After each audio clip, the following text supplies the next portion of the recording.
Assalamualaikum warahmatullahi wabarakatuh. Selamat pagi semua. Perkenalkan, nama saya Messi Novena Brupinem SPD, guru bidang studi ekonomi. Di sini saya akan membahas mengenai mendefinisikan ekonomi dan pembagian dari ekonomi.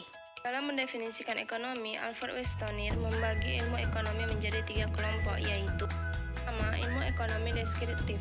Ilmu ekonomi deskriptif yaitu ilmu ekonomi yang menggambarkan data-data yang menjelaskan berbagai fenomena dan kenyataan perekonomian yang terjadi. Contohnya, terjadinya krisis ekonomi pada tahun 1998, keadaan ekonomi di Aceh pasca gempa dan tsunami.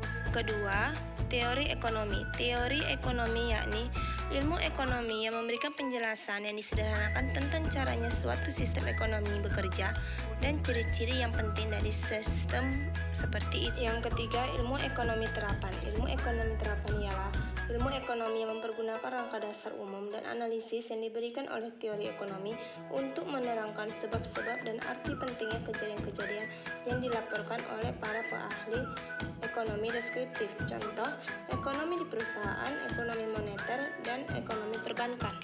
Ekonomi terbagi menjadi dua, yang pertama ekonomi mikro, yang kedua ekonomi makro. Ekonomi mikro adalah cabang dari ilmu ekonomi yang mempelajari perilaku konsumen dan perusahaan serta penentuan harga-harga pasar dan kualitas faktor input barang dan jasa yang diperjualbelikan. Yang kedua, ekonomi makro. Ekonomi makro adalah studi tentang ekonomi secara keseluruhan, menjelaskan perubahan ekonomi yang mempengaruhi banyak rumah tangga, perusahaan, dan pasar.